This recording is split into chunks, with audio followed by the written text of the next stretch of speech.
Hi guys, welcome back again to our YouTube channel, Han and Kai.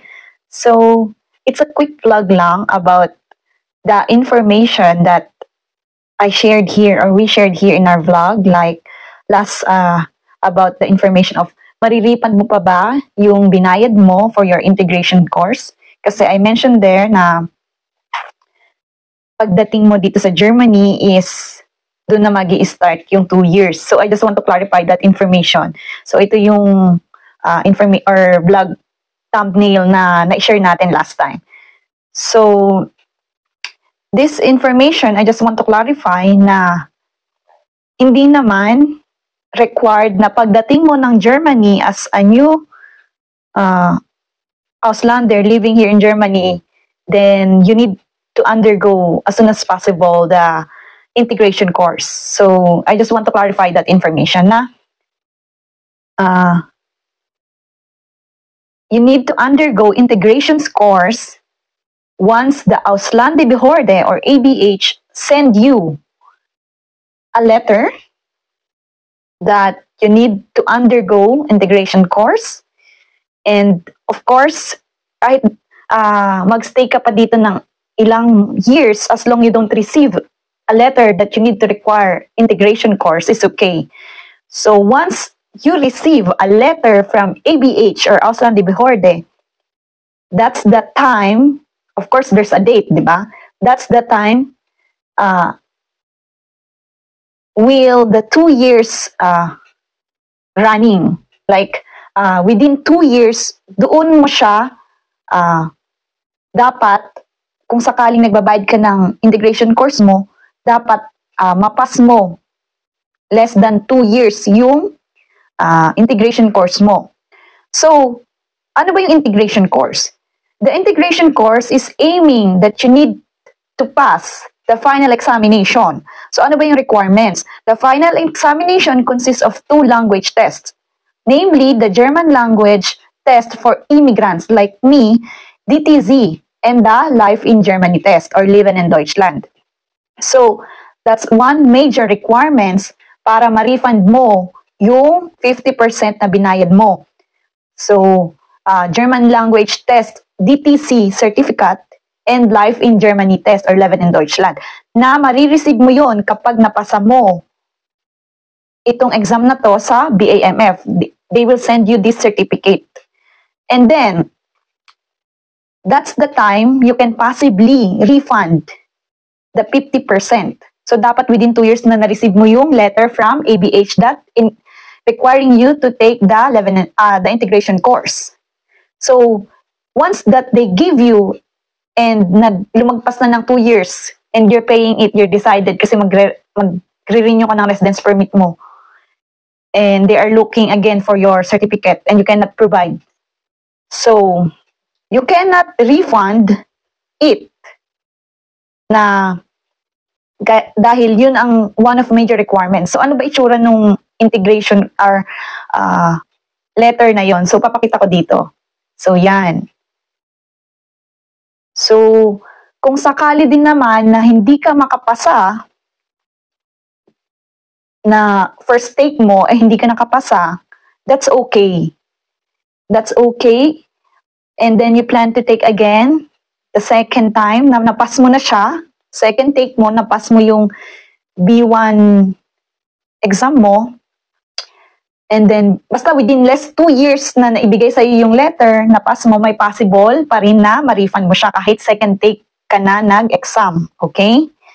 So, kahit hindi ka pumasa dun sa una, but then nakapasa ka sa second take mo, within less 2 years, ay posible mong ma-refund yung 50% na binayad mo sa school mo.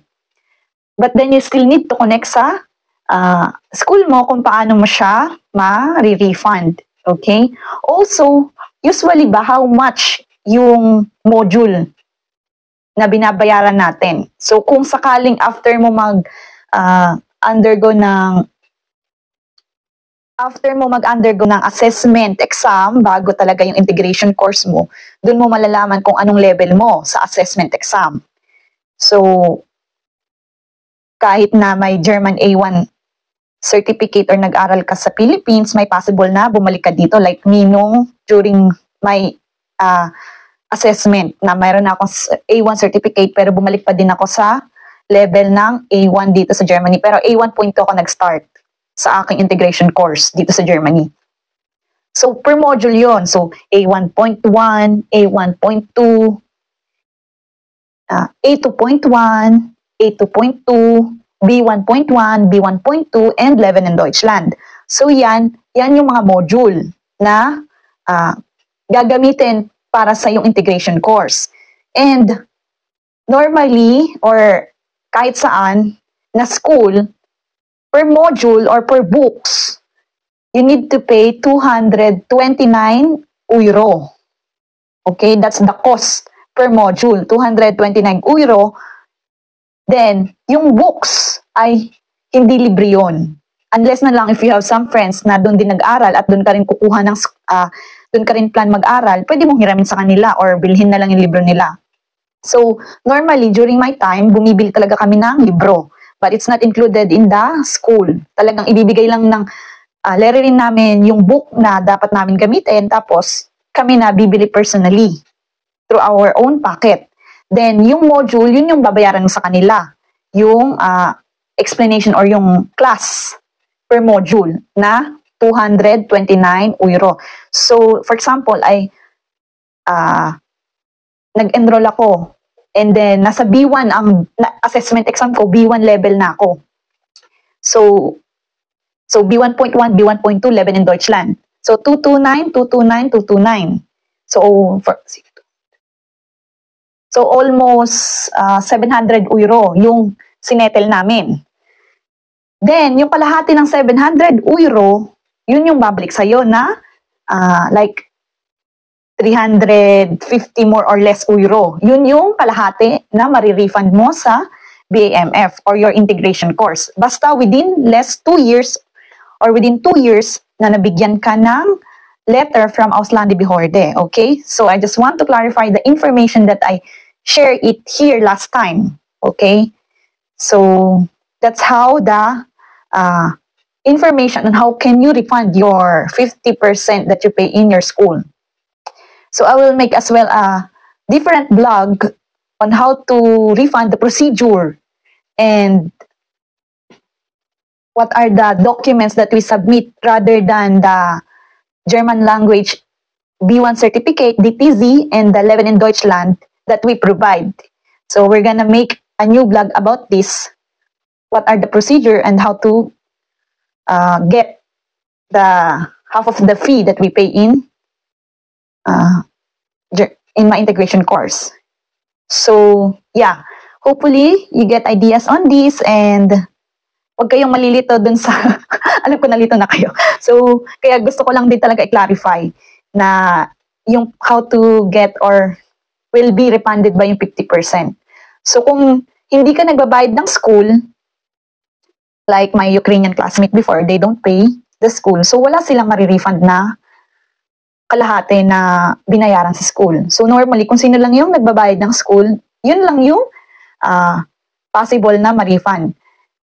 So, kung sakali naman umabot ng more than 2 years, yung letter na yon, hindi mo na siya ma-refund, guys. Kaya dapat, once na nag-send sa inyo yung Auslandebehörde ng integration course na you need to proceed, kailangan within that day ay nag-i-start na kayong maghanap ng school. And so you can possibly refund the 50%. So that's all the information. So don't forget to click the notifications bell and subscribe to our YouTube channel so you're always notified on our next vlog that we will share here. Thank you guys and God bless on how you refund your 50% in school. So that's all. Cheers! Thank you as well for clarifying my information with you. Cheers!